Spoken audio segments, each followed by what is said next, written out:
İlgeride alımları Kur'an deb aytpayt. Muhammed Peygamber'e Furqan tuttu deb aytpayt. Gılimi monografiya deb aytıyor Kur'an'da.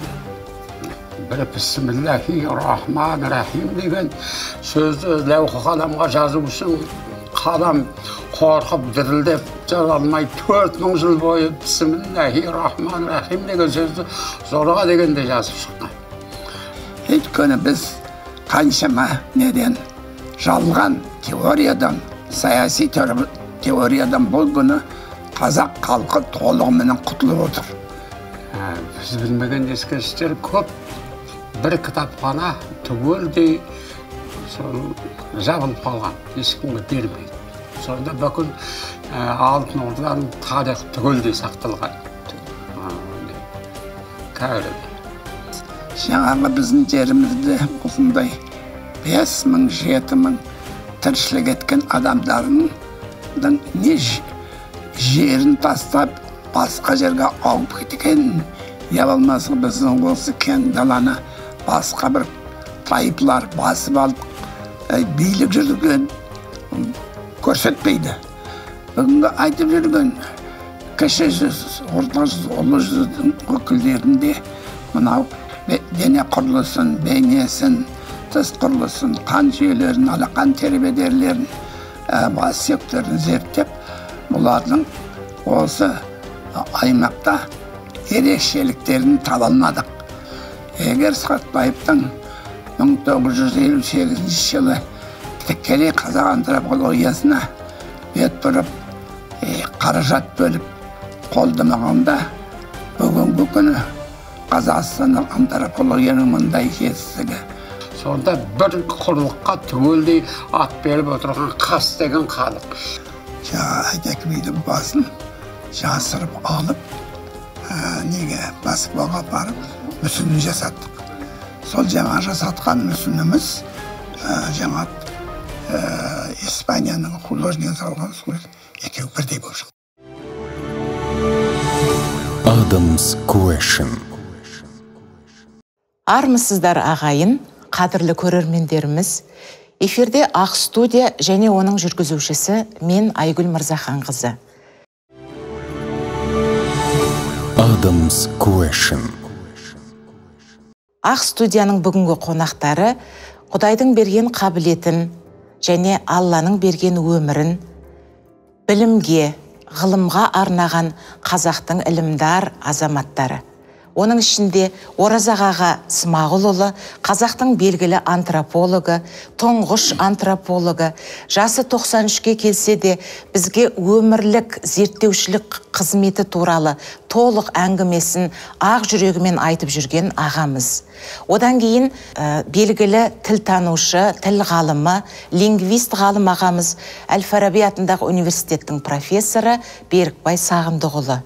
Берікбай аға тілші ғалым ретінде, тілдің тарихын білетін ғалым ретінде бұл сұраққа тек қана сіз жауап бересіз. Оның үстіне сіздің үлкен әулиенің тұқымы екеніңізді жаңа айтып өттік сөзіміздің арасында. Тілге қатысты теологиялық кейбір сұрақтарға сіздің жауап беруге толық мүмкіндігіңіз де құқыңыз да бар. Бізде қазақта жалпы енді мұсылманбыз, әлхамдулилля, бәрімізде. Дегенмен де елдің ішінде, халықтың арасында Құранды тек қана араб тілінде оқу қалай? Одан басқа тек қана бұл арабтарға ғана тән ба? Немесе арабтардың діні дегенде бір ауырлау пікірге дейін барып жүрген арамызда ел жұрт бар. Соған қатысты айтайын дегенім, егер дүние жүзінің тілі түбі бір болса, қараңыз, өзіңіз ашқан жаңалық бойынша, егер тілдің жаңағы негіздері түбінде бір болса, ауыспалып, ана тілден ана тілге ауысты, мына тілден мына тілге ауысты деген, ол енді қалыпты жағдай тілдің лексикология саласында. Енді осы ретке келгенде, біз жаңағы Құранның тілі неге тек қана араб тілінде, Құранды тек қана араб тілінде оқу керек дегенді салмақтап айтып жүрген, оны да сұрау қылып жүрген біздің көп ел жұртқа қандай жауап берер едіңіз? İlgeride ғалымдары Құран деп айтпайды. Мұхаммед пайғамбарға Пұрхан түсті деп айтады. Пұрхан деген сөз дәлелі толық деген сөз. Яғни Пұрханның ядросына ғана Құран келеді.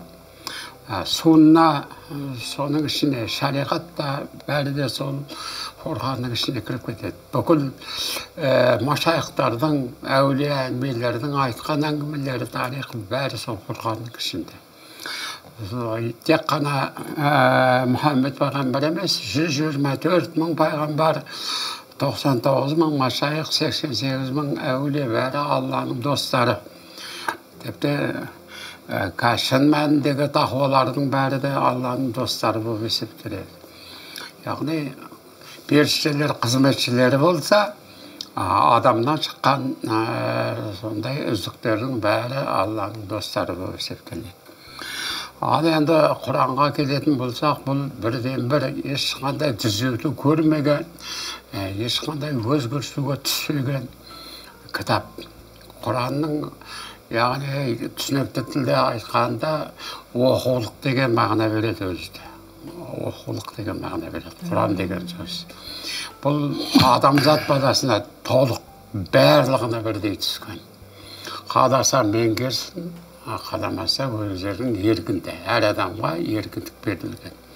Яғни бұл кітап ақыр заман, соңғы кезеңге дейін, бүкіл адамзат баласы жойылатын кезеңге дейін түсірілген кітап болып есептеледі. Пұрхан пайғамбарымыз да соңғы пайғамбар, және бұл түскен кітапта соңғы кітап болып есептеледі. Иса пайғамбар көктен түседі, жер бетінде 40 жыл бойы мұсылманшылық орнатылады. Жер бетінде бүкіл халық түгелдей мұсылман болатын кезең болады. Яғни жер бетінде 40 жыл бойы пейіш орнайды. Адамзат баласы адам атадан бастап сол жер бетінде пейіш болуды армандап келе жатыр. Сол пейішті Иса алейхиссаламмен мәді Хазірет орнатады. Ол туралы мен Ғаламның ғажайып сырлары дегенде арнайы әңгіме еткен болады. Аспаннан Иса түскен жоқ, жерден мәді шыққан жоқ деп Абайдың өлеңі бар. Соған мен комментарий ретінде сол бір әңгіме берген болатымын. Енді Пұрхан сол, яғни Пұрхан деп айтпайды, Құранды бөліп алып айтады. Құранның өз тілінде оқудың пайдасы бар. Өйткені онда ешқандай искажение болмайды. Өз тілінде оқыған кезде тек сауап табу үшін ғана сол өз тілінде оқу керек. Болмаса Құранды араб тілінде оқы деп ешкім Алла тағала да, я пайғамбары да, я сахаба да ешкімде міндеттеген емес. Тек қана арабтың тілінде оқы деп міндеттеген емес.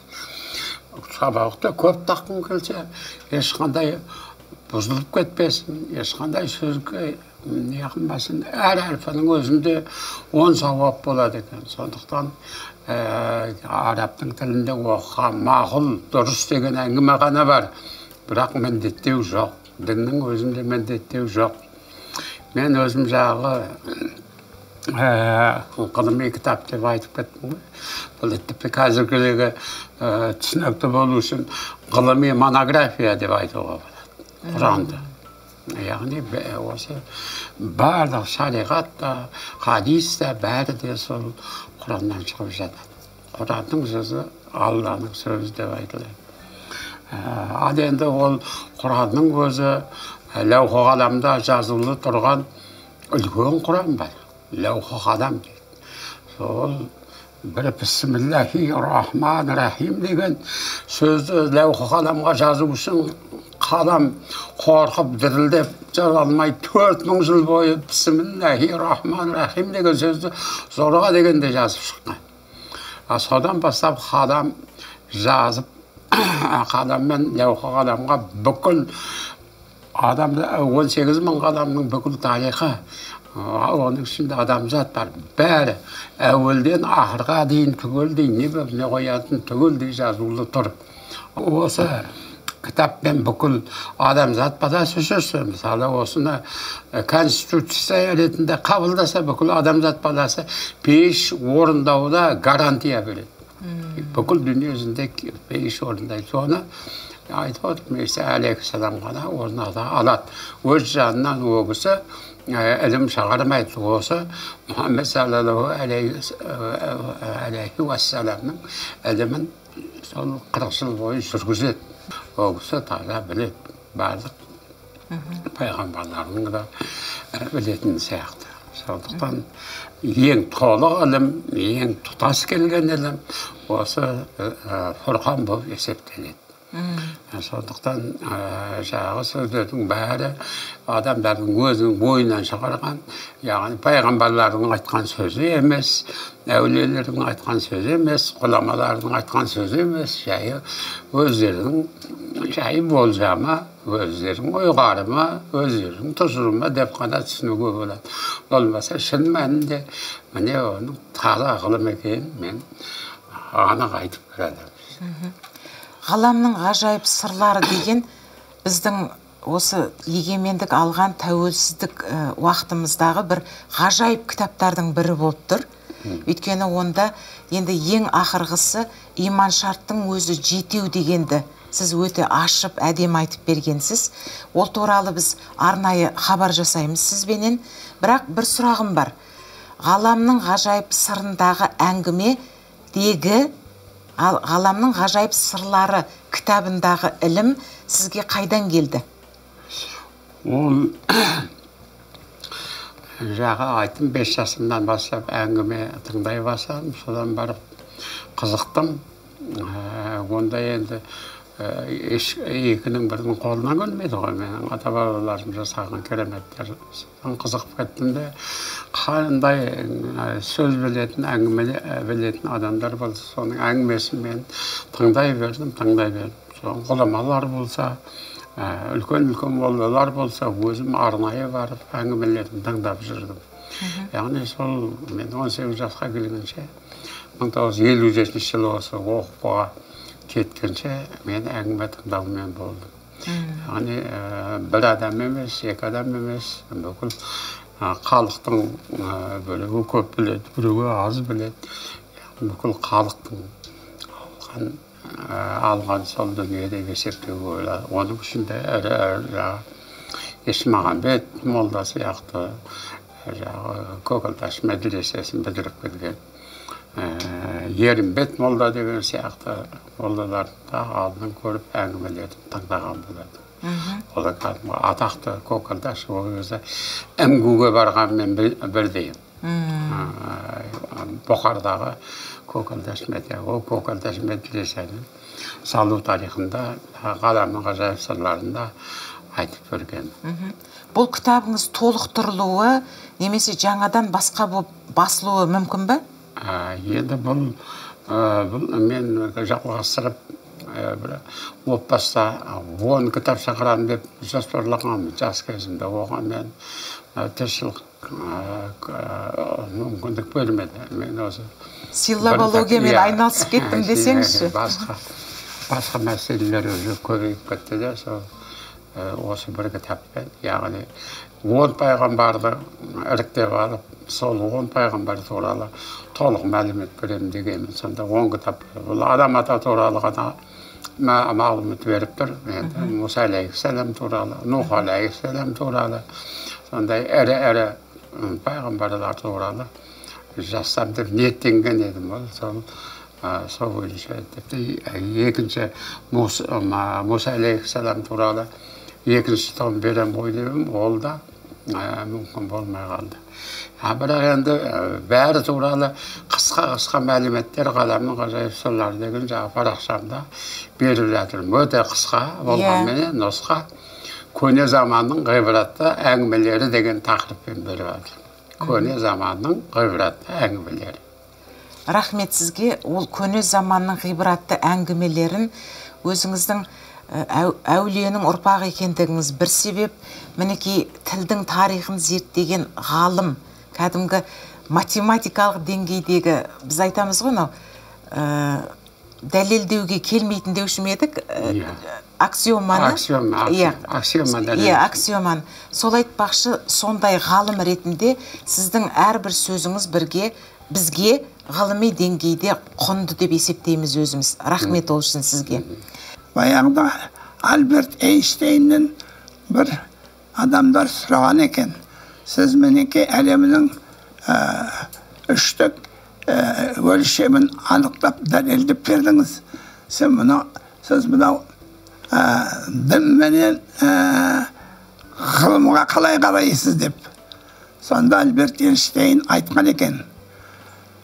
Дін ғылымсыз соқыр деген. Ғылым дінсіз ақсақ деген. Мінеке сондай үлкен әлем ғалымдары мынау дін менен ғылымның арасына сынақ қағуға ұмтылмаған. Сондықтан мына дінді уағыздаудың ешқандай особенно мына Құранға байланысты несі артықшылығы жоқ. Оразақ аға, сізге антропология тұрғысында бір сұрақтарым бар, тағы да бір-екі. Сұраңыз. Құдай қаласа, жасыңыз 93-те болса да, әлі ғылыми мүмкіндігіңіз бар сияқты өзіңіздің. Құдай күш-қуат берсе, менде мынандай бір ой бар. Сізде осы, мінекей, мынау силлабология деген жаңа ғылым дедік қой, ағамыз салып отырған негізін. Қазақ тілінің тарихын Берікбай Сағындықұлы ағамыз қазақ тілінің тарихын жақсылап, дәлелдеп, дүние жүзінің тілінің бір екендігіне дейін алып баратын дәрежеге жеткізіп отырсыз мына оқулықпен. Енді Оразақ аға, сіз қазақ антропологиясы деген осындай оқулық бермейсіз ба бізге? Ол енді ол көңілімізде бар. Біріншіден жоғарғы оқу орындарында қоғамдық саласындағы факультеттерде антропологияның негізгі кәдімгі жетістіктеріне иллюстрацияларын беріп, көздерін, көкірегін жаңа қоғам саласында да тарих, әдебиет саласында жүргендердің көңілін ашып бір оқулық жасағым келеді.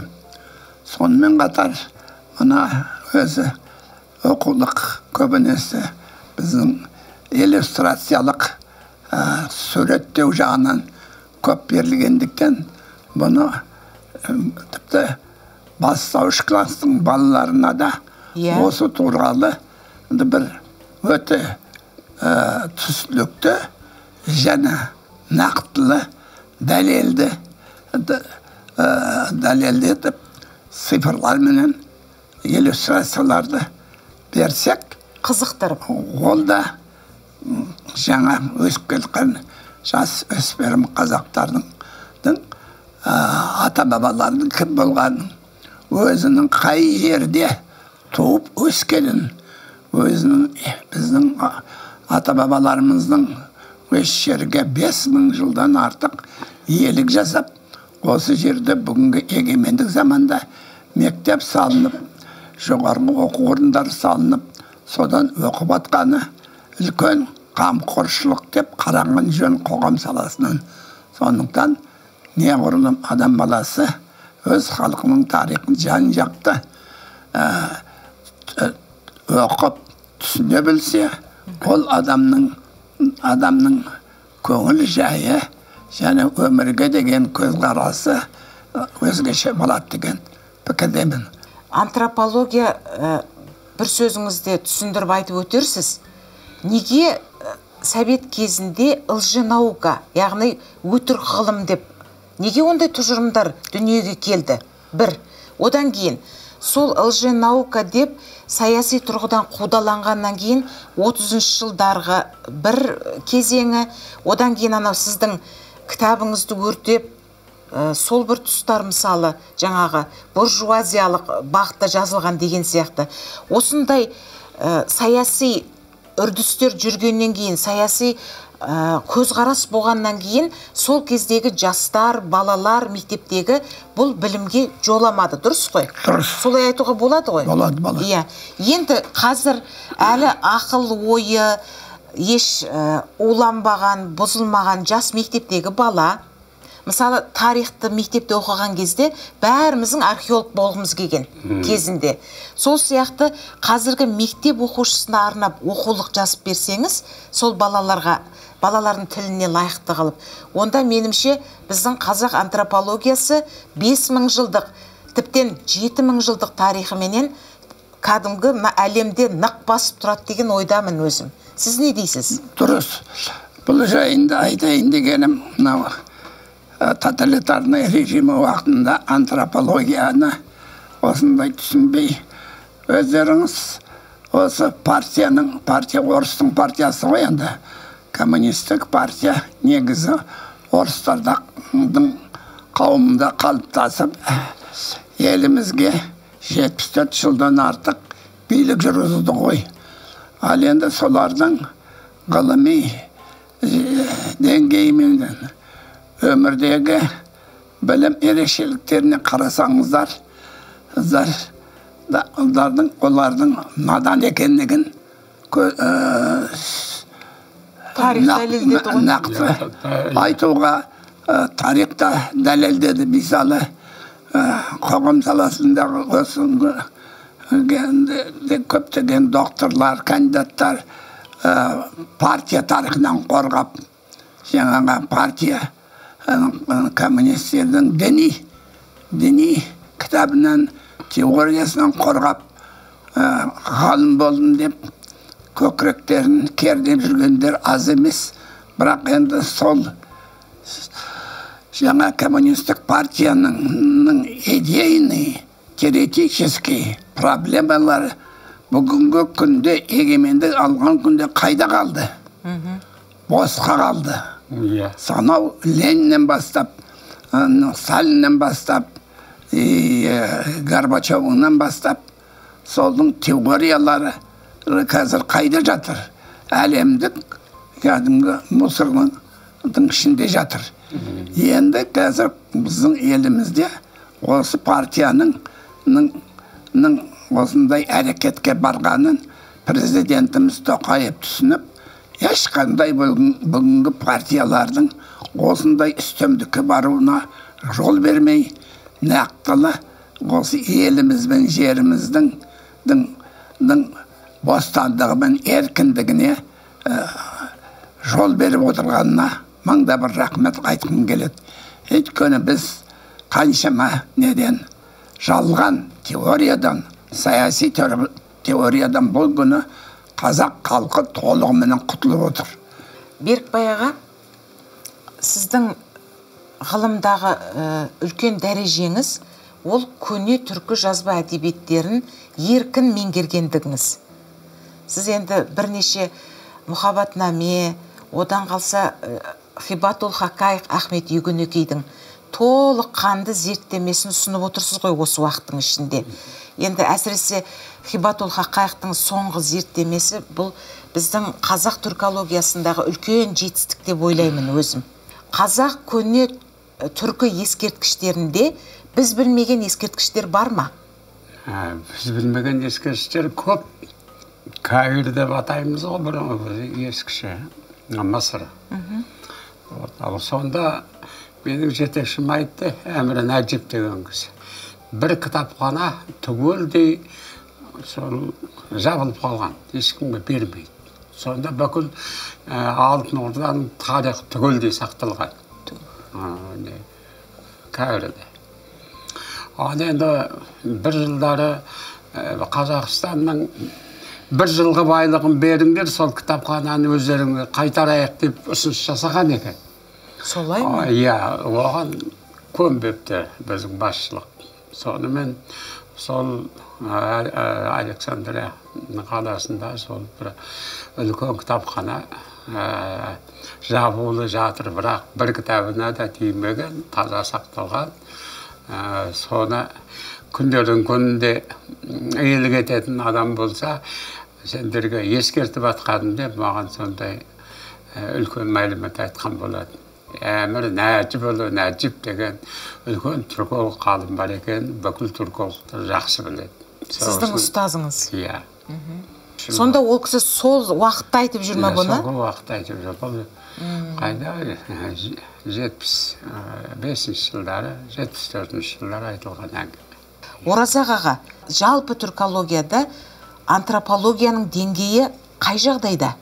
Шет елдерде мына түрік мемлекеттерінде, мұсылман мемлекеттерінде антропология жан жақты біздер ұқсап зерттеп жатыр деп айта алмаймын. Бұрын соңды зерттелген жұмыстарға сілтеме жасайды.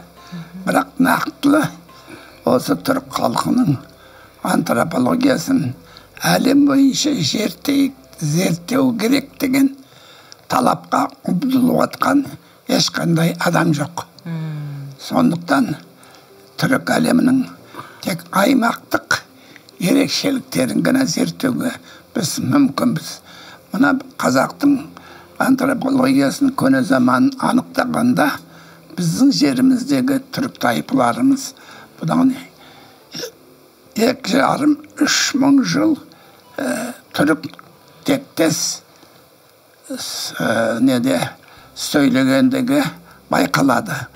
Оны байқайтынымыз жаңағы біздің жерімізде осындай 5 мың, 7 мың тіршілік еткен адамдарының не жерін тастап басқа жерге ауып кеткен, я болмаса біздің осы кең даланы басқа бір тайпалар басып алып билік жүрген көрсетпейді. Бұл биологиялық зерттеулерді айтып отырсыз ғой? Биологиялық зерттеулерге қарағанда осы 5 мың жыл бойы еліміз бен жерімізде андай-мындай қағыстар болған екен. Бірақ халық негізінде өз алғашқы иелік жасаған жерінде қалған екен. Алтайдан Каспийге шейін тіршілік етіп жатқан бүгін қазақтардың комплекстік зерттеулеріне қарағанда ешқандай айырмашылық жоқ, бір-біріне өте жақын екен. Бүгінгі айтып жүрген кіші жүз, орта жүз, ұлы жүздің өкілдерінде мынау дене құрылысын, бейнесін, тіс құрылысын, қан жүйелерін, алақан тербедерлерін, бас сүйектерін зерттеп, бұлардың осы аймақта ерекшеліктерін таба алмадық. Осы соңғы мыңжылдықтарда, бұдан да бұрынғы жылдарда ел болып, жұрт болып, осы өңірдің туған халықтың ұрпақтары өз жерінде мәңгілік өмір сүрген айғақтайды биологиялық әдістерге салғанда. Енді тарихшылар өздері білсін, байқасын, бірақ біздің бұл жетістігіміз өте бір үлкен жетістік деп ойлаймыз. 90-ға келгенше осы салада 60 жыл қызмет еттім. Қызым 40 жыл қызмет етті.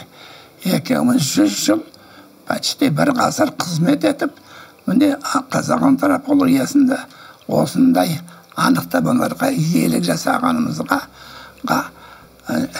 үлкен қуаныш білдіреміз. Ең басында қаныш Имантайұлы Сатпаев тұр. Егер Сатпаевтың 1958 жылы тікелей қазақ антропологиясына бет бұрып, қаражат бөліп қолдамағанда, әр ғылымның саласының маңызын терең түсініп, соған дер уақытында қол ұшын бергеніне мыңда бір рахмет. Adam's Question. Менің айтайын дегенім, қас Нұх пайғамбардың шөбересі. Қас ар деген 2 бала туған. Кімнің өзінің баласы Яфет. Біз Яфеттен тараймыз. Яфеттен кейінгі баланы мен ұмытпадым. Одан кейінгі баласы қас ар. Ари. Яғни арилар оңтүстікке қарай кеткенде, енді Европа халқы керектісі мына немістердің өзі аримыз деп есептейді. Арида отырықшы болғандықтан көп ғалымдар шығып, Аридің тарихы жеткілікті дәрежеде жазылған. Бірақ Қастың тарихы жоқ. Қастың тарихын тарихшылардың өзі зорға біледі. Сонда енді қас деген тайпа, яғни лақап аты ғой. Қас дегенде, Ари дегенде өзінің лақап аты болу керек. Қас деген енді асыл деген мағына береді. Ари деген таза пак деген мағына береді. Сонда лақап аты болып шығады ғой. Сол қас, пи деген сөз ескі көне тілде бір деген ұғымды береді екен, пи. Сонда қастың бірінші тайпасы деген ұғым шығады екен. Каспий, сол Каспий теңізі, соның жағалауында өмір сүрген қастардың бірінші тайпасы. Енді ол көбейгеннен кейін қастан бөлініп шыққан. Қас ақ болып, қас екінші тайпасы болады. Үшінші тайпасы үйсін болады. Қастардың үйсін деген үш деген мағына береді екен, жаңа талдаған кезде. Төрт деген түрк деген мағына береді екен, төрт деген сөз. Одан көптеген тайпалар жойылып кеткен. Сақ деген сегіз деген сөздің түбірі екен. Қас сақ болған екен. Яғни қастың сегізінші тайпасы. Оғыз деген қас тоғызыншы тайпасы. Алдындағы т деген дыбыс түсіп қалған екен. Тоғыз деген. Одан кейін хун деген тайпа 10 деген. Қастың 10-шы тайпасы екен. Сонда бұл қастар Қасия деген атқа ие болады екен. Албания, Италия деп жатса, аяғында ия деген жұрнақ қой. Соң қас дегенге ия қоссаң, Қасия болады екен. Қасияның қысы жағдай түсіп қалған кезде Асия болады екен. Бізде Асия деген қыздарға атты көп қойылады, сол Асиядан шыққан. Европалықтар, арабтарда Азия демейді, Асия дейді. Азия дейтін тек орыстар. Зық айналдырып жүрер. Сонда бір құрлыққа түгелдей ат беріп отырған қас деген халық. Менің айтайын деп отырғаным осы жастардан тарихшылар шыға қойса, қас тайпасының тарихын зерттеу керек. Бұрынғы ғұламалардың жазып кеткендері бар болуы мүмкін. Мына Ари сияқты бұны зерттелмеген қас тайпасы бар екен, бірақ тарихшылар біледі. Каспий арқылы ғана біледі көбінесе қасты мекен деген. Пидің өзі кейін бір тайпа болып қасын айтпай, қассақ дегенде қас айтылмай қалады. Қас үйсін дегенде үш деген мағына беретін қас деген сөз айтылмай қалады. Бәрінде қайталандық. Тек қана қазақ дегенде ғана қас деген қайталанды. Қазақ деген. Сол қасты біз сақтап қалғанбыз. Қас деген біздің түпкі атамыз қас болып есептеледі. Сол жағы Каспий теңізінен Алтайға дейінгі аймақты алып атқан, сол Азов теңізінен кейін тараған біздің қазақтың десе тіл бойынша да анықталады. Богусының айтып отқан бойынша да анықталады. Антропология бойынша да, тіл саласы бойынша да бір географиялық жерді мекенді анықтап шықтық қой біз қазір. Соны енді жастар сол қас тайпасы зерттесе, зерттелмей қалған тайпа, Ари сияқты болып, оны да аспанға шығару керек. Енді бір материкке атын беріп отырған халық емес пе қас деген. Қасия, Азия, Қасия, Асия, кейін Азия болып. Кім оны жоққа шығарады? Я деген болса да қосымша. Оның 8-ші ұрпағы Сақ. 9-ші ұрпағы Оғыз. 10-ші Хун. 10-ші ұрпағы Хун болды. Сақта, Оғызда, Хунда ат шыққан тайпалар ғой. Мен тек ат шыққан тайпаларды ғана айтып отырмын. Ат шықпағандары олар болса да тарихтан өшіп кетті ғой. Ғұлама ұстазыңыз Герасимов туралы бір-екі ауыз айтсаңызшы аға. Герасимовтың ғылыми тіршілігіндегі бір мән бергені, соған ұстамдық жасағаны түрік тайпасының өкілдігі. Бір судебный эксперттер институты этнографияға келіп, бір адамның басына реконструкция жаса деген ғой. Бірақ табылған жердегі жаңа адам басының сүйегінің бір Алшақ ауылында ол жігіттің фотосуреті табылған. Сөйтіп жаңағы Герасимға келген бас сүйекті ол кісі жасап бергеннен кейін табылған жердің, сурет табылған жерге апарып салыстырса, оның айырмашылығы анау тірі кезінде мұрты болған екен, мынаның мұрты жоқ. Қандай дәлдіге? Иә. Қалған бет мүсінін ауылдастары барлығы бірден таныған. Сөйтіп Герасимовтың жұмысының нақтылығы өте жоғары болған. Герасимовтың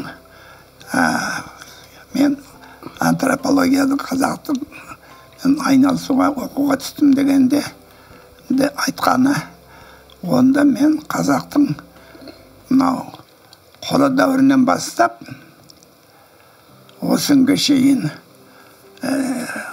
нелеріңіздің адамдардың мүсінін салып берейін деген ғой, бас сүйегіне қарап.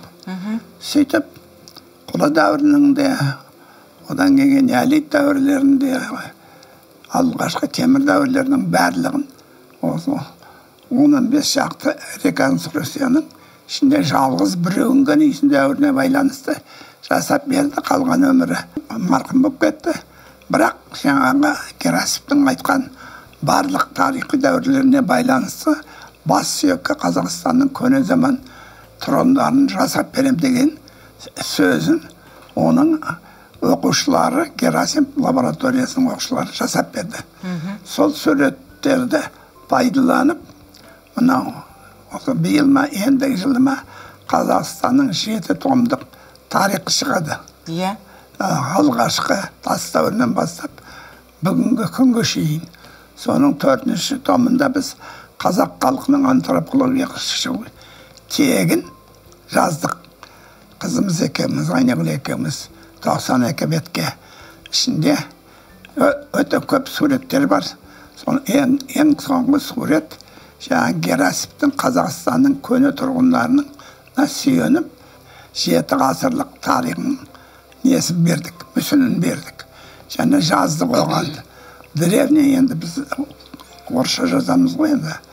Древние физические предки казахов в лицах деп. До нашей эры. Ал біздің заманымыздың жаңағы мүсіндеріне жаздық.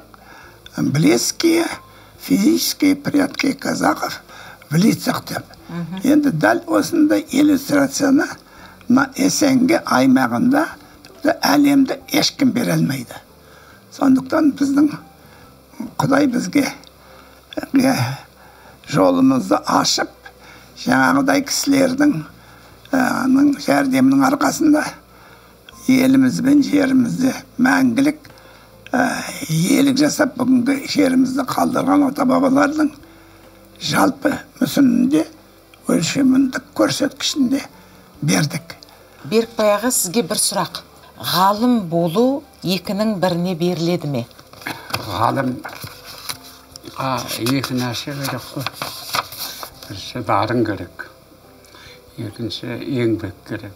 Осы екі нәрсе, үшінші ықылас талап керек. Сүйіспеншілік пайда болмайынша ғылым пайда болмайды.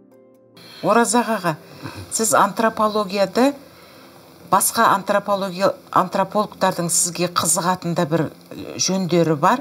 Сіз бұл ғылым саласына комплексті зерттеу жасап келген адамсыз ғой. Сізге бұл жан-жақты білім қайдан берілді? Сіздің ойыңызша ғалым, нағыз ғалым болу үшін қандай қасиеттер керек адамға? Нағыз ғалым болу үшін бірінші талап болу керек. Одан талапқа қосымша витамин Т керек. Труд. Еңбекпен жаңа талап қосылса, алдында қойған мақсатыңыз дұрыс болса, бағыт. Оған аяғына жетесіз.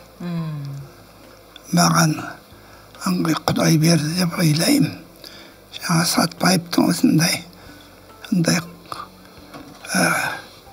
12.000 рубль беріп 58 жылдары ондай суммаға 4 москвич алуға болатынды. Енді сондайдан сосын Москвадағы жаңағы Герасимов, Бунак деген, Рогинский деген, Дебец, Гинзбург, сосын осылардың сүйемелі де керек болды. Айтпесе, мысалы мен қан жүйелерін зерттегенде марқұм Виктор Валерьянович Бунак айтты, мен қазір Московский станция переливания кровқа звонить етем, соның бастығына айтам, саған аның бәленше сыворкаларды босқа бересің, сатпайсың, оның ақшасы жоқ. Сосын еменен системасы дейді, олында көбінесе судебный медиктер пайдаланады екен, оны жылқы мен қоянның қанның үлестерінен жасайды екен, оны бірақ Ленинградтық ғана жасайды екен. Сосын онда жаңағы профессор Гинзбургқа келдім, Елif Вениаминовичке, оның алдында москвичтер звонить етіп қойған, Бунак бәрінің ішіндегі ең ақсақалы, оны жұрттың бәрі тыңдайды. Сол Гинзбург жаңағы лабораторияға барып, келісіп, оларда ақшасыз, тиынсыз керегінше МНС системаны сыворканы бос беруге олсат алып шықты. Міне сол әркімнің осындай қолышының әсерінде және олардың адал ниетіменен маған жәрдем бергені арқасында ғана осындай жетістікке жеттім. Бір жылы мен Шығыс Қазақстанда Наймандарды зерттедім, Қытай шекарасында. Сосын келесі жылы Маңғыстауда жаңағы адайларды, жағалбайларды зерттедім. Сосын Маңғыстау қыстың сол Шығыс Қазақстан мен Батыс Қазақстандарын салыстырып отырсам бірдей. Содан мен бір жерден хат ашып бердім, анау деп бәрін қарап жүріп, бәрі дұрыс. Соны Москваға апарып, сол қолжазбамды бердім, екеуінің өте ұқсастығын облыстың. Бір жеттен кейін олар бердім, бір жеттен кейін айтады, сен маған сен немере біздің уақытымызды аласың. Бұл екеуі де бір жерден алынған ғой деді. Мен айтып кешіріңіз, бұл екеуінің арасының алыстығы шығыстан батысқа шыққанда самолеттің өзі 3000 шақырым жерге ұшады деп. Міне қазақтар өте бірегей екен деді. Сосын Шығыс Қазақстанда бір өзім бар екен. Жазғы отырым, сосын күн жауғанда атын ұмытып отырым. Дәл сол өзеннің аты Адай тайпысының бір бөлігінде бар екен. Солай ма екен? Өзеннің аты. Сосын бір аңғарғаным, Шығыс Қазақстанның шалдары белбеуді байлағанда кіндігінен жоғары байлайды, қолтығына қарай. Оны мен анау адайлардан да көрдім, этнографиялық. Міне ұсақ-түйек заттардың бізде халықтың бірлігін, нақтылығын дәлелдейтін жолдары бар екен. Сөйтіп, жаңағы москвичтер маған сенетін болды. 2 облыс екен. Сөйтіп, не керек Москва мен Ленинградтың ғалымдарының осындай адал ниетімен қол ұшын беріп, менің ісімнің дұрыс аяқталуына жөн сілтегені мыңда бір рахмет.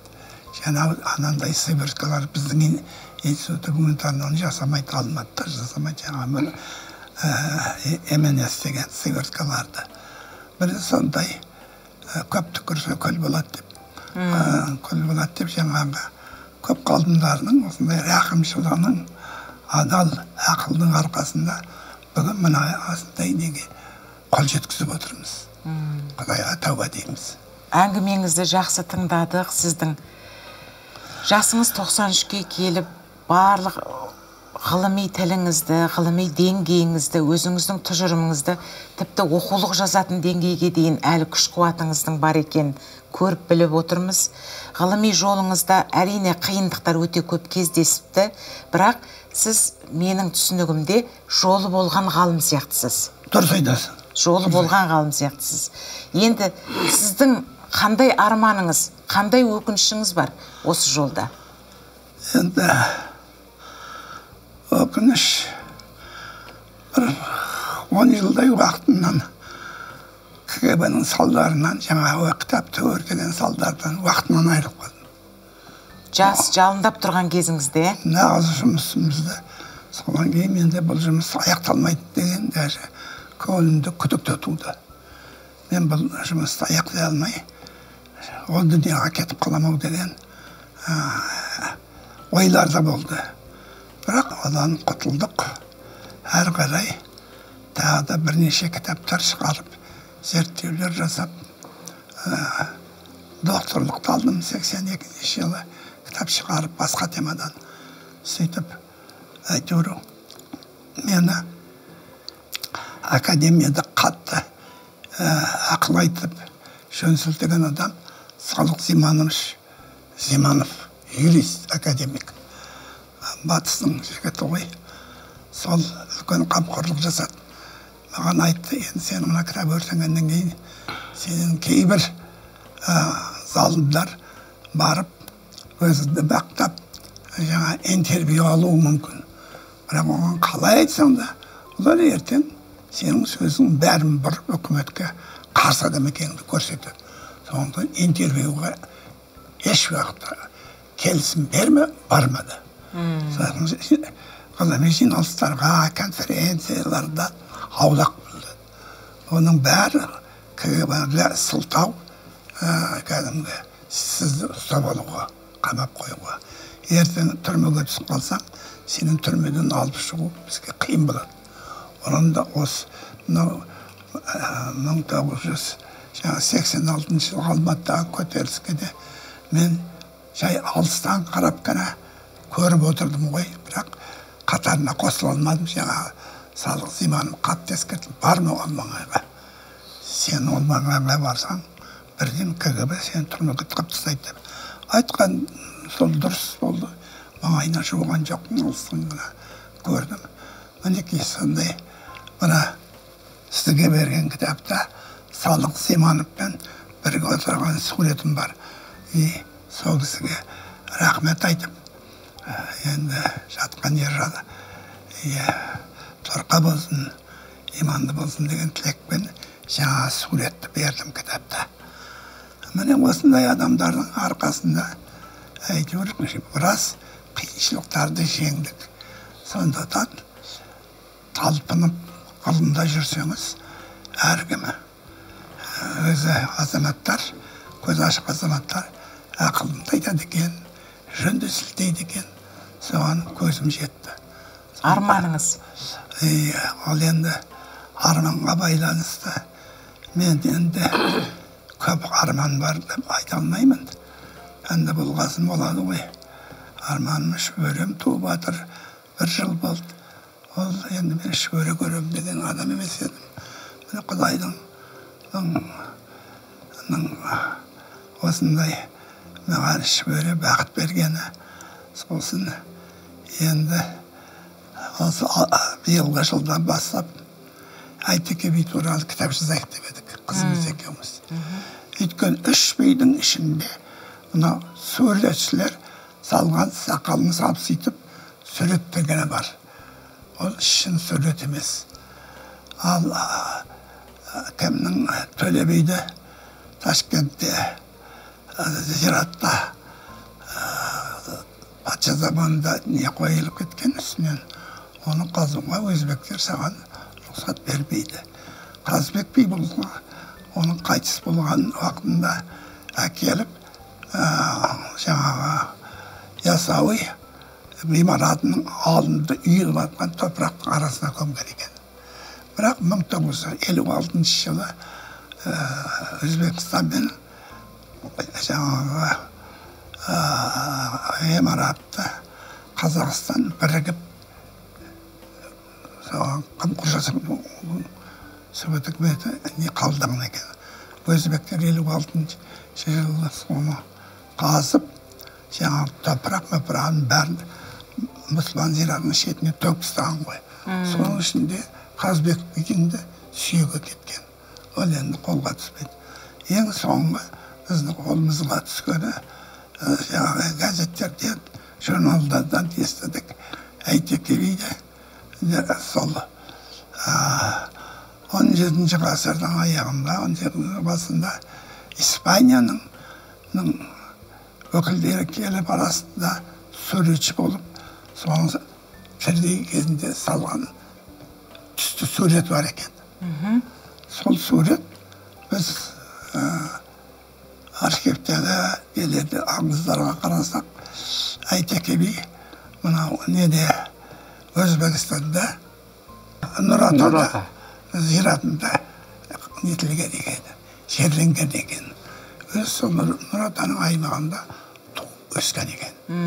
Сондықтан би болған кезінде де өз жерде көп жер кіші жүзге қараған екен ғой. Иә. Сол Нұратада дегесін біз өзбек министерство культурасына барып, олар бай айында жаңағы Нұратада Әйтеке биді қазған екен.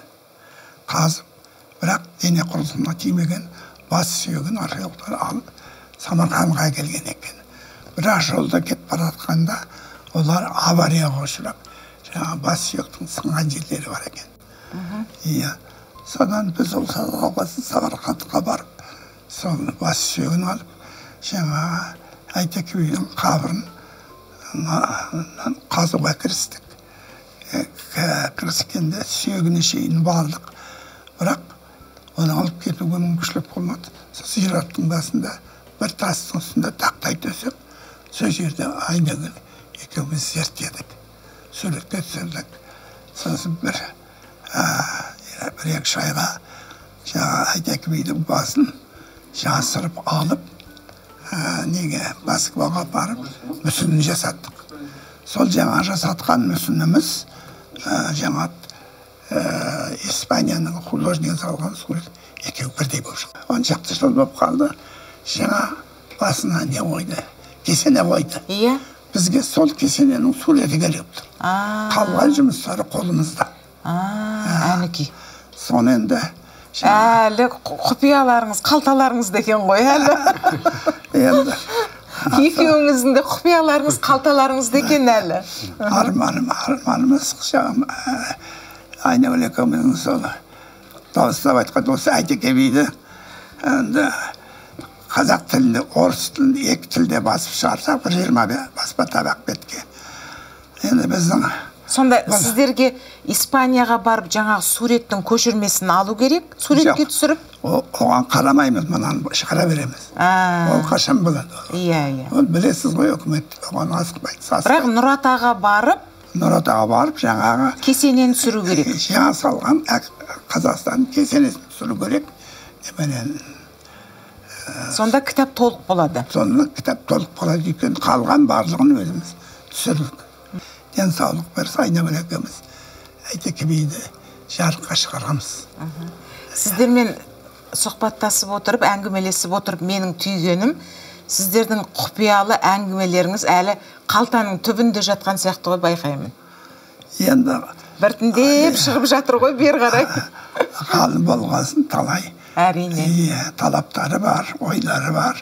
Ой деген жүйрік нәрсе ғой. Иә. Алысқа шабады. Бірақ нақтылы іске асыру өте ауыр жол. Әйтеке би деген біздің кәдімгі үш биіміздің ірісінің бірі. Ол енді тек қана кіші жүз емес, әрбір қазаққа құнды, әрбір қазаққа киелі деп есептейміз біз бұны. Айтары жоқ. Әрине. Қазақтың бірлігі үшін, елдігі үшін кәдімгі жанын салған Құдайдың берген біздің бағымызға үлкен тұлғаларымыз, олар да бір ғұламаларымыз ғой біздің. Енді соны ойлаймыз, біздің енді қызымыз екеуміздің істеген өнеріміз, еңбегіміз, Абылай ханның мүсінін жасау. Абылай ханды даже біздің еңбегіміз шыққандан кейін бір жазушы, онда Абылай ханның қабір жоқ деп Olsun kişine ayğайлап жүр. Ол жазушыда қандай анықтамалары бар? Иә. Бәлен айтты, түген айтты. Біз сүйекті зерттейміз. Құдайға статусты түсіп, әйтеуір кітап шығар. Енді соны толықтырып жаңадан шығарайық, оғанда спонсор болмайдыр. Әйтпесе кітап дайын. Шетелдің ғалымдарының да Абылай ханның сол жаңаға неде жатқанын, Түркістанда жатқанын қуаттайды. Соларды келтірейік деп едік. Біздің жазушылардан гөрі аңыздың Түркістанда болып патша заманында солай жатқанын, ол аңыздың ішіне екенін әлгілер толық жазып кеткен. Сондайларды ескеріп, Абылайды да жаңа орысша, қазақша екі тілде шығарайық деп едік. Енді ол жақсы болсын, жаман бір қазақ тілінде шықты. Мұның Айтеке би шығарсақ жақсы боларыды. Соған Құдай күш-қуат берсін. Күш-қуат беріп, халқымыздың игілігі үшін одан жарыққа шығарсақ, бұдан артық не бақыт керек. Рахмет сізге. Берікбай аға, сіздің де ғылым жолыңыз ұзақ жол. Сізде өкініш, сізде бір арман бар ма? Мынаны істесем болар еді, немесе мынау болмай қалды деген. Бір-екі ауыз айтып өтсеңіз. Енді біздің заманымызда жағдай жасалмай тұр ғой. Шәкірттерге жағдай жасаса, аудармаға жағдай жасаса, тағы басқа. Оның бәрі әлдеқайда жақсы болар еді, оның бәрі де арман болып тұр ғой тек. Өзіміздің қолымыздан келгенше бәрін бердік. Енді одан ары өз немізден, ханымыздан артық бере аламыз деген не жоқ, ой жоқ. Сөздің тоқытері, сөздің қорытындысы кәдімгі қазыналы, әрі ғалым, әрі данышпан деп айтуға мен сіздерді еш тартынбаймын да, оны бір көпте көрмеймін сіздерге. Өйткені өмір көрген, өмірдің қызығы мен шыжығын бірдей көрген, ғалымның ойы мен ойпаңын, биігін де бірдей көрген екі ғалым болып отырсыздар, қонағымыз болып студиямызда. Сіздерге үлкен рахмет. Өздеріңіздей ғалым қарияларымыз болғандығы, бұл біздің әлі де қазақ халқының өте қазыналы екендігінің бір белгісіз деп танимыз. Сіздерге көп рахмет. Ғұмыр тілейміз, ғылыми ғұмыр тілейміз екеуіңізге де. Ғылыми күш қуат тілейміз. Сіздердің қартайдым, немесе енді болдау деп тоқтайтын жерлеріңіз жоқ. Бір данышпан айтқан екен, ғалымдарда демалыс болмайды деп. Ғылымда демалыс болмайды дейді екен. Тек бағытын өзгертуі мүмкін дейді екен. Сол айтпақшы, сіздерге демалыс жоқ. Ғылыми бағыттағы жұмыстарыңызға табыс тілейміз. Әлі де Ақ студия сіздерге жаңағы қалтаның түбіндегі жатқан құпияларыңызды шығарып алуға тағы да қонақ қылып шақырады. Аман жүріңіздер, сау жүріңіздер. Сізге көп рахмет айтамыз. Осындай жаңа құрылып талап жасап атқан елімізге осындай жаңалықтарды оқырмандарға, халқымызға және шетелге таныстыруға ұмтылып жатқан Ақ студияның талабы аса берсін. Және елімізге, әлемге табыстары танымал болып, абырой, үлкен сый-құрметтерге бөленсін деген тілек білдіргім келеді. Аллаху акбар. Берікбай аға, үлкен қариямыз ретінде бізге бір бата беріш беріңіз сізде. Үлкен бастапа көтеріп жатыр екенсіздер. Оңынан болсын, бүкіл әлемге қазақ халқының ғылымы жайылсын. Қазақ халқы бақытты өмір сүрсін, бейбіт өмір сүрсін, тыныштықта болсын. Қиындық келмесін бізге. Бұдан кейінгі өміріміз гүл жайнасын. Осындай жақсы іс бастағандар үшін сіздерге де рахмет айтамыз. Алланың нұры жаусын, қадамдарыңызға гүл бітсін. Adam's Question. Құрметті Ақ студияның көрермендері, бізбен бірге болыңыздар. Каналымызға жазылып, пікірлеріңізді білдіріп, комментарийларыңызды қалдырып, біздің де бұдан кейінгі бағыттарымызға өз үлестеріңізді қосып отырыңыздар. Жақсылықта бірге болайық бәріміз.